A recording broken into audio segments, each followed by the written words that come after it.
Assalamualaikum teman-teman, selamat berjumpa lagi dengan saya Abdul Rahman dan masih tetap di channel Abdul Rahman ya. Dan masih tetap juga mengupas tentang seputaran gangguan asam lambung dan anxiety psikosomatis. Nah, di season kali ini saya akan share video tentang makanan yang aman untuk orang-orang yang terkena gangguan asam lambung dan anxiety psikosomatis. Nah, kenapa di season kali ini saya share video makanan-makanan tersebut gitu teman-teman ya, karena masih banyak sekali orang-orang yang masih kebingungan tentang makanan yang aman gitu teman-teman ya. Karena untuk orang-orang yang terkena gangguan asam lambung dan anxiety psikosomatis biasanya mengkonsumsi ini kita nggak nyaman, mengkonsumsi itu kita nggak nyaman gitu teman-teman ya. Nah, makanya di season kali ini saya akan share video tentang makanan yang aman, tetapi sebetulnya itu pengalaman saya teman-teman ya.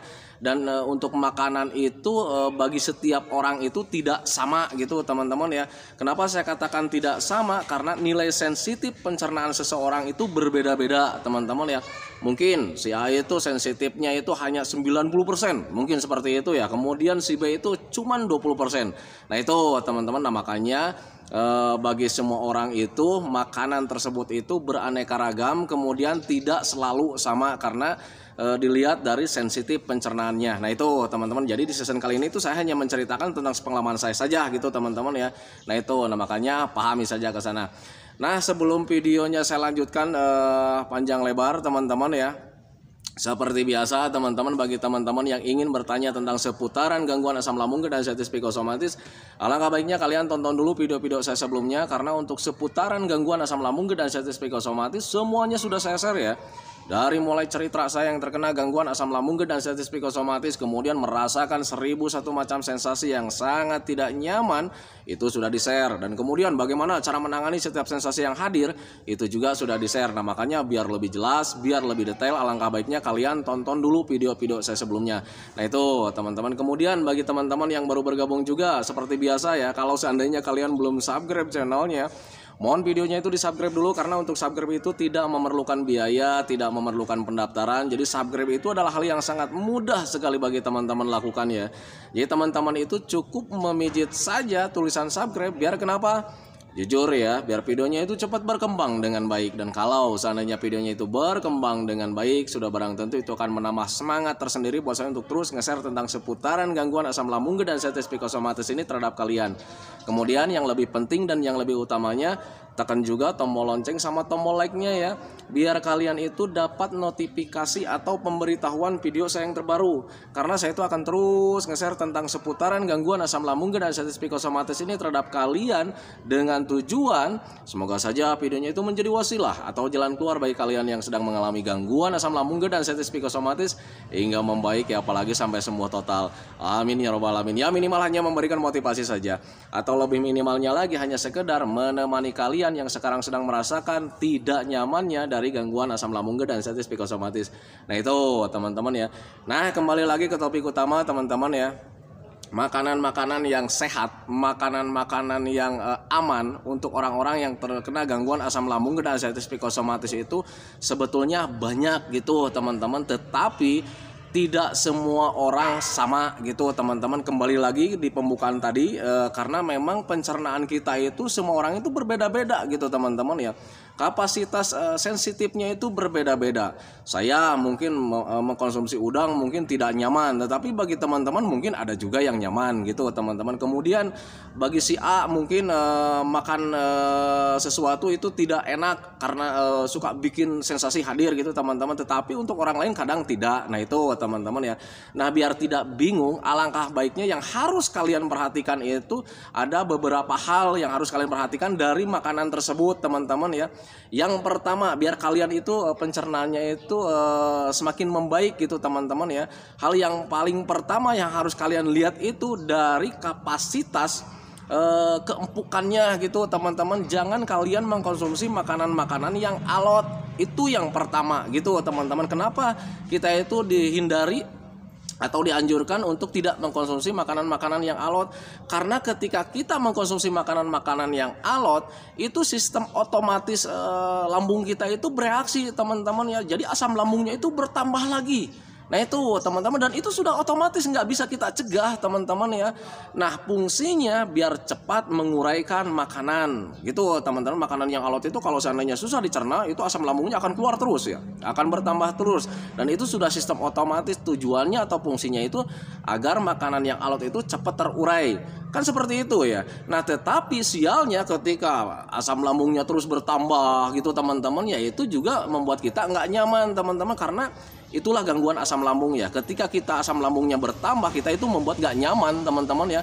Nah itu makanya hal yang paling pertama itu yang harus dihindari itu adalah makanan-makanan yang alot gitu teman-teman. Makanya ketika kalian sekarang masih terkena medisnya juga, alangkah baiknya kalian sebaiknya mengkonsumsi itu makanan-makanan yang mudah dicerna, nggak terlalu keras, nggak terlalu lembek juga gitu teman-teman ya. Jadi ya nyaman-nyaman lah gitu teman-teman ya. Jadi nggak terlalu keras, nggak terlalu lembek juga. Kayak terlalu lembek itu kayak macam gimana? Kayak macam bubur juga gitu teman-teman ya.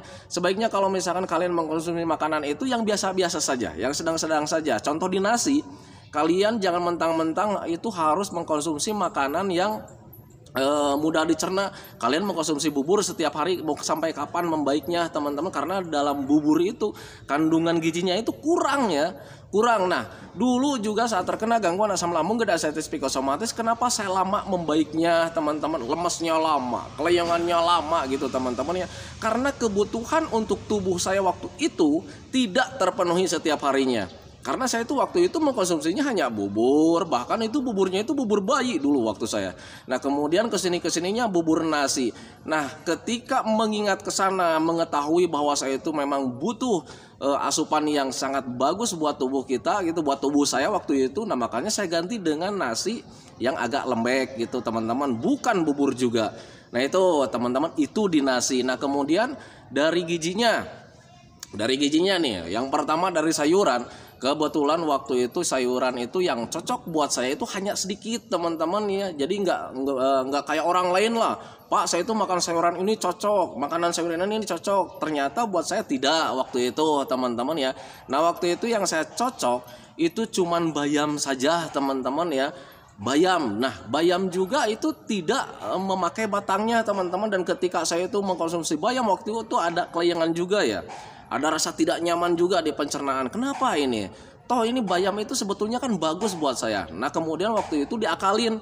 Karena memang dalam batangnya itu ada banyak seratnya gitu teman-teman. Dan kebetulan waktu itu lambung saya itu nggak normal teman-teman ya, nggak nyaman. Jadi ketika katakanlah ada ruam, kalau seandainya kita makan makanan yang berserat tinggi, itu kalau seandainya ada perbaikan nanti kita terkuras lagi, gitu, terkikis lagi. Mau sampai kapan membaiknya? Nah itu teman-teman, jadi waktu itu sayuran yang banyak seratnya itu saya tidak konsumsi banyak teman-teman, bahkan nyaris tidak saya konsumsi.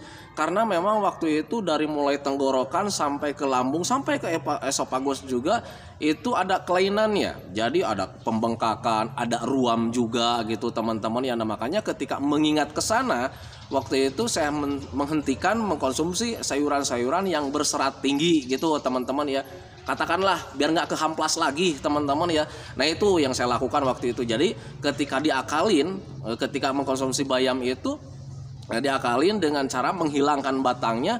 Alhamdulillah tidak ada sensasi perih kayak macam begitu teman-teman. Kemudian tidak ada rasa tidak nyaman. Jadi ketika mengkonsumsi bayam itu nyaman-nyaman saja. Nah itu teman-teman. Nah di situ saya mulai waktu itu berpikir, oh ternyata ini batangnya harus dihilangkan. Nah itu teman-teman, makanya ketika di kolom komentar itu banyak sekali, Pak masak bayam itu kayak gimana? Nah sesuai pengalaman saya memang seperti itu. Jadi dihilangkan batangnya, jadi cuman daunnya saja gitu teman-teman ya. Itu di sayuran gitu teman-teman. Kemudian di sayuran yang lainnya cuman wortel, kemudian sama labu siam teman-teman ya. Nah kenapa saya tidak mengkonsumsi brokoli? Padahal brokoli itu sangat bagus sekali gizinya teman-teman. Dan ternyata ketika waktu saya sering mengkonsumsi brokoli itu kembungnya itu semakin hebat waktu itu.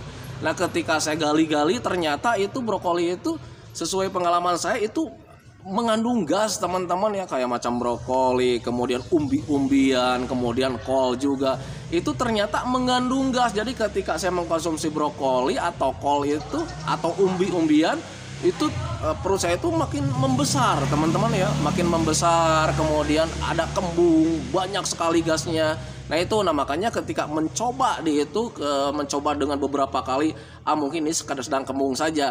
Nah kemudian saya coba ketika sedang tidak ada begahnya, sedang tidak apa-apa gitu teman-teman ya.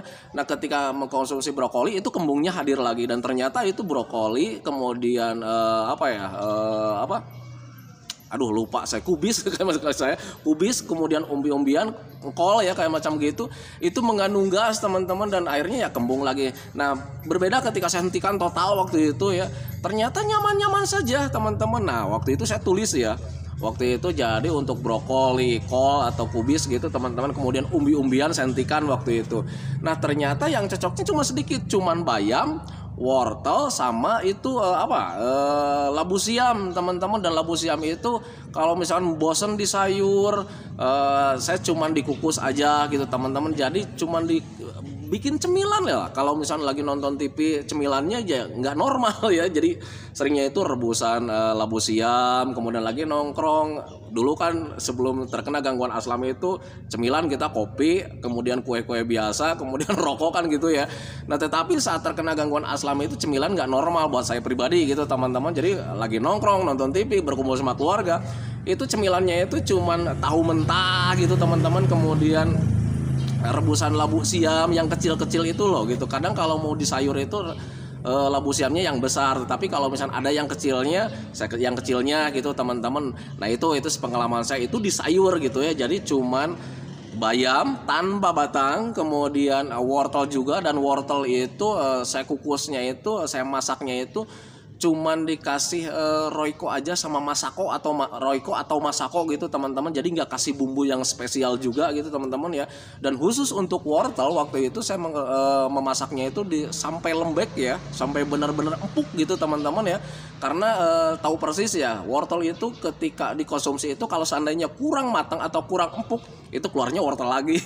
Nah itu teman-teman, itu pengalaman saya. Nah makanya waktu itu, nah ini kenapa nih ketika BAB nih ada keluar wortel juga, ini berarti wortel itu kurang tercerna dengan baik. Nah berarti ini masak wortelnya itu harus diakalin gimana caranya gitu teman-teman ya. Karena kita tahu sendiri bahwa di wortel itu vitaminnya sangat besar juga gitu teman-teman, apalagi ketika mengalami mata agak buram kan seperti itu ya. Nah tetapi di sisi lain itu wortel itu sulit untuk dicerna ketika memasaknya itu kurang empuk gitu teman-teman ya. Nah makanya saya akalin waktu itu, jadi memasaknya itu benar-benar empuk gitu teman-teman ya. Itu untuk wortel. Nah itu untuk sayuran ya, jadi memasaknya juga nggak terlalu banyak bumbu gitu teman-teman ya. Kalau misalnya dikatakan Pak apakah enak makanan seperti itu, tidak teman-teman, jujur ya sama sekali tidak nikmat teman-teman ya. Tetapi ya butuh waktu itu saya ya, butuh yang seperti itu gitu teman-teman ya. Bayamnya sangat tinggi sekali gizinya kan seperti itu ya, tenaganya biar hadir lagi gitu teman-teman ya. Kemudian di labu siam ya saya butuh, karena memang orang yang terkena gangguan aslam itu seringnya itu mengalami panas dalam setiap harinya gitu teman-teman. Makanya labu siam saya hajar gitu teman-teman. Kemudian untuk mata agak buram juga, makanya saya berpikir wah itu penuhi saja vitamin untuk matanya gitu teman-teman ya. Nah makanya waktu itu saya dihajar-hajar seputaran itu aja, dan saya itu tidak menggunakan sayuran yang lain karena sayuran yang lain itu kurang cocok buat saya sendiri gitu teman-teman, apalagi untuk kangkung. Nah ini teman-teman ya, karena hampir 90% teman-teman yang sering datang ke sini juga, kalau misalnya sharing dengan saya selalu tanya, untuk kangkung Bu gimana Ibu, cocok nggak untuk kangkung? Pak kalau saya itu makan kangkung itu seringnya itu pusing. Kalian berarti sama gitu teman-teman. Dan rata-rata 90% orang-orang yang datang ke sini itu kalau saya tanya masalah sayuran, dia itu kebanyakannya hampir 90% ya nggak cocoknya itu di kangkung ya, untuk di sayuran itu. Kemudian di di sosin, kalau orang Sunda itu bilang sosin, kalau bahasa Indonesianya apa ya. Nah itu teman-teman ya, itu nggak cocok juga teman-teman. Dan rata-rata ya hampir sama lah untuk bayam, wortel, kemudian labu siam itu hampir sama semuanya cocok gitu teman-teman ya. Yang sering datang ke sini saya tanya ketika makan labu siam gimana Bu? Pak cocok Pak, nggak ada sensasi. Kemudian untuk bayam gimana? Cocok, nggak ada sensasi. Kemudian untuk wortel juga semuanya cocok teman-teman ya. Dan kebetulan itu pengalaman saya, alhamdulillah itu cocok untuk di sayuran seperti itu gitu teman-teman ya. Nah sekarang saya ceritakan lagi di masalah ikan. Untuk daging dulu ya. Untuk daging, saya cuman mengkonsumsi itu daging ayam saja, teman-teman ya. Daging ayamnya juga bukan ayam kampung, tetapi ayam yang selalu dijual di pasar, ayam boiler. Gitu, teman-teman. Kenapa saya nggak konsumsi ayam kampung? Padahal ayam kampung itu gizinya sangat besar sekali, teman-teman ya. Nah, waktu itu juga saya pernah mencoba ayam kampung, itu nggak cocok, teman-teman. Padahal itu sebetulnya bagus, teman-teman ya. Tetapi karena memang waktu itu saya nggak punya alat untuk membuat ayamnya bisa menjadi empuk gitu, teman-teman ya. Jadi makanya waktu itu nggak cocok. Nah, nggak cocok saya waktu itu mengkonsumsi ayam kampung itu karena alot ya. Karena alot gitu, teman-teman. Tetapi bagi teman-teman yang bisa memasak ayam kampungnya menjadi empuk gitu, teman-teman ya, alangkah baiknya kalian makannya ayam kampung saja, teman-teman. Tetapi tetap ya hindari bagian lemaknya gitu, teman-teman. Jadi cuman bagian daging yang berseratnya gitu, teman-teman ya.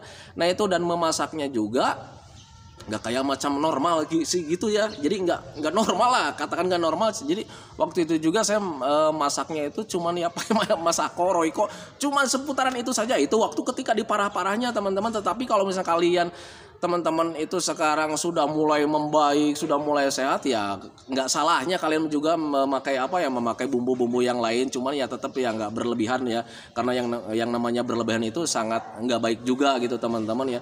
Jadi waktu itu saya nggak cocok, alasannya karena memang saya itu memasaknya itu kurang kurang empuk waktu itu. Jadi akhirnya ya asam lambungnya bertambah lagi, akhirnya ya ada nggak nyaman lagi gitu, teman-teman. Nah, tetapi ketika mengkonsumsi ayam boiler yang ada di pasaran itu ya nyaman, karena memang pada dasarnya ayam itu empuk gitu, teman-teman ya. Jadi makanya bagi teman-teman kalau seandainya Pak, saya itu pengen mengkonsumsi ayam kampung, justru lebih bagus, teman-teman ya, karena nilai gizinya itu sangat tinggi sekali. Tetapi memasaknya itu gimana caranya supaya empuk gitu, teman-teman ya. Nah, itu. Nah, kemudian untuk daging yang lainnya kayak macam daging sapi, daging domba, saya nggak konsumsi, teman-teman. Alasannya kenapa? Memang seperti itu alasannya. Jadi daging sapi, daging domba itu seratnya sangat besar, kemudian agak kurang empuk ya. Nah, itu, teman-teman. Tetapi bagi teman-teman kalau misalkan Pak, saya itu mau makan daging sapi, boleh, teman-teman ya, karena sangat bagus sekali gizinya gitu, teman-teman. Tetapi dengan catatan gimana caranya supaya makanan itu empuk ya. Nah, itu, teman-teman. Jadi hindarilah makanan-makanan yang alot gitu, teman-teman. Nah, dulu itu saya nggak konsumsi daging sapi, daging domba itu karena ya seratnya besar, kemudian agak alot juga karena saya itu tidak punya alat yang bisa mengempukkan masakan saya. Katakanlah presto gitu, teman-teman ya. Dulu saya nggak punya presto gitu, teman-teman ya. Nah, itu, jadi yang bisa yang simpel-simpel saja gitu, teman-teman ya. Nah, itu. Nah, kemudian untuk daging yang lainnya, saya tidak mengkonsumsi daging ikan laut gitu, teman-teman ya. Ikan laut itu justru sebaiknya dihindari karena waktu itu sama sekali itu satu pun tidak ada yang cocok buat saya gitu, teman-teman ya.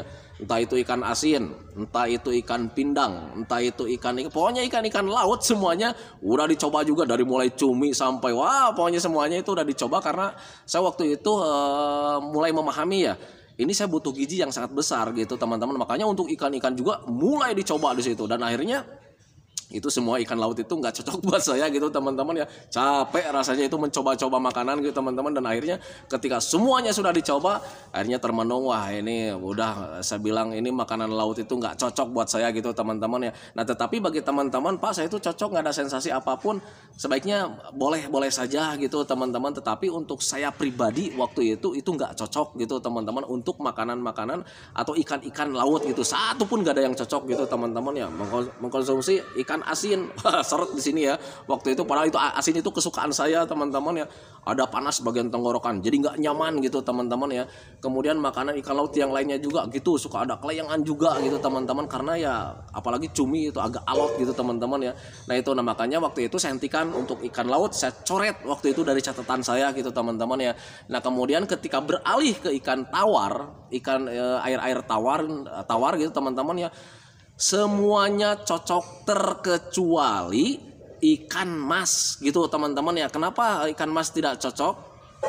Ini untuk orang-orang yang terkena gangguan asam lambung dan sensitif psikosomatis, ketika mengkonsumsi ikan mas itu jangan untuk orang-orang yang terkena aslam ya. Orang yang tidak terkena aslam juga ketika mengkonsumsi makan ikan mas itu suka ngantuk gitu, teman-teman. Kemudian agak lemes juga, dan ketika kita terjadi hal itu kita tidak inginkan teman-teman, dan akhirnya kita cemas lagi. Wah ini nih lemes nih ya, wah ini ngantuk nih, padahal ini saya mau bergerak tapi ini ngantuk, lemes kayak mau pingsan gitu.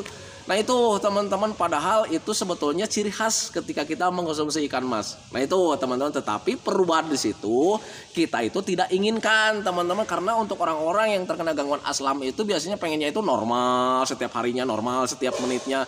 Tetapi ketika mengkonsumsi ikan mas, ada perubahan memang seperti itu, menjadi ngantuk, menjadi lemas, dan itu merupakan hal biasa sebetulnya.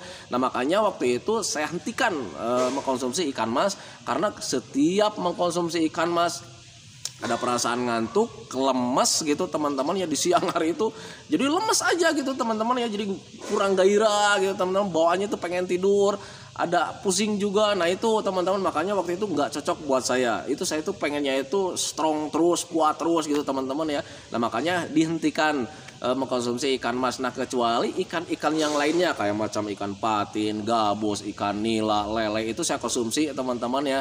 Nah tetapi cara memasaknya juga sama gitu ya, jadi bumbunya itu nggak berlebihan. Jadi kadang saya itu cuman dipepes aja gitu teman-teman, dan pepes itu bumbunya juga nggak terlalu kental juga. Kadang dipepes, kadang dipindang. Kalau misalkan lagi bosen digitu-gitu terus, saya alihkan dengan sering dibakar gitu teman-teman, dengan cuman bumbu kecap saja gitu teman-teman, termasuk ayam. Nah itu teman-teman, ayam juga waktu itu ketika saya sering direbus, bosan setiap hari direbus ya, kayak makanan kucing gitu teman-teman, rebus rasanya gitu aja gitu teman-teman ya. Nah itu, nah makanya waktu itu saya bilang ke istri, cobalah untuk dibakar, saya bilang gitu, yang penting nggak ada minyaknya gitu. Jadi kalau untuk dibakar itu yang namanya minyak itu kurang ya, berbeda ketika digoreng gitu teman-teman ya, itu minyaknya itu sangat banyak sekali. Nah itu teman-teman, itu ketika di parah-parahnya gitu teman-teman. Jadi ketika di parah-parahnya saya menjaga minyak, jadi cuman rebusan lah semuanya. Kemudian ketika ada bosan juga ya saya cuman dibakar gitu teman-teman ya.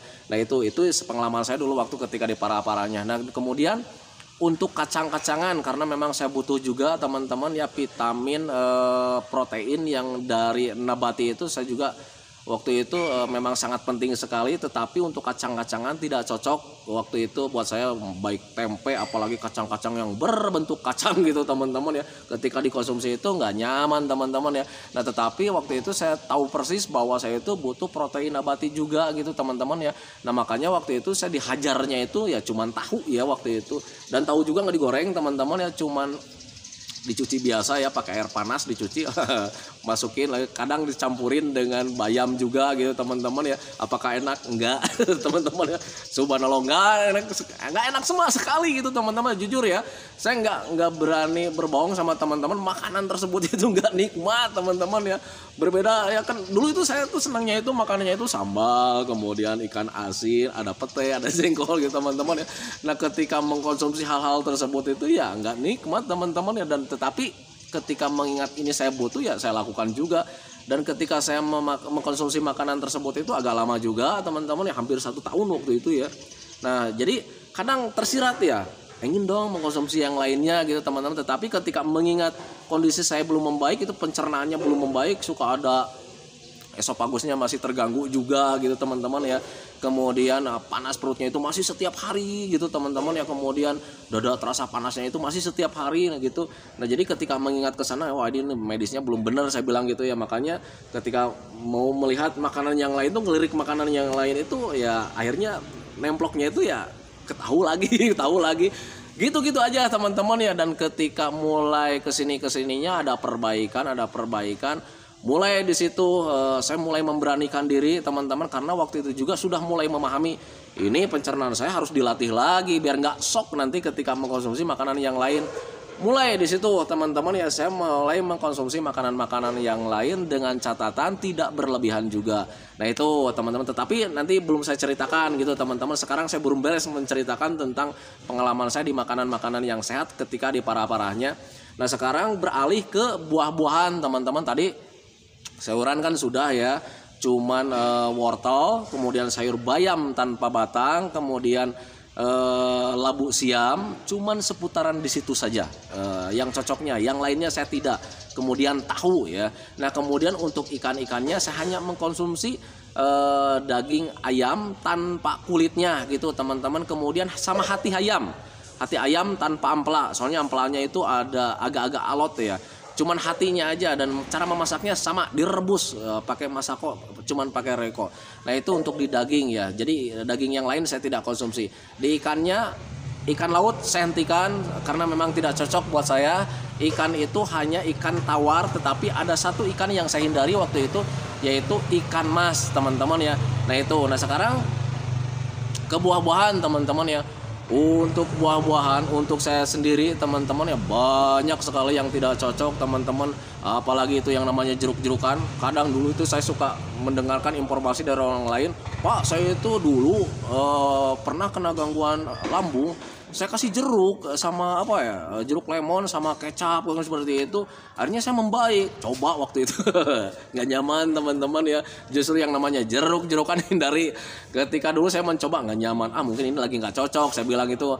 Nah ketika 3 hari kemudian saya coba lagi, ternyata tambah nggak nyaman teman-teman. Berarti untuk jeruk-jerukan yang mempunyai vitamin C-nya sangat besar, itu ketika ada ruam di sini itu sebaiknya dihindari saja teman-teman ya. Pengalaman saya memang nggak nyaman gitu teman-teman. Jadi untuk buah-buahan banyak sekali yang nggak cocok teman-teman ya. Nah yang cocok itu di saya itu cuman sedikit teman-teman ya, cuman alpukat sama buah naga teman-teman. Tetapi bagi teman-teman yang ingin mengkonsumsi buah naga merah nih, hati-hati ya, hati-hatinya bukan berbahaya teman-teman ya.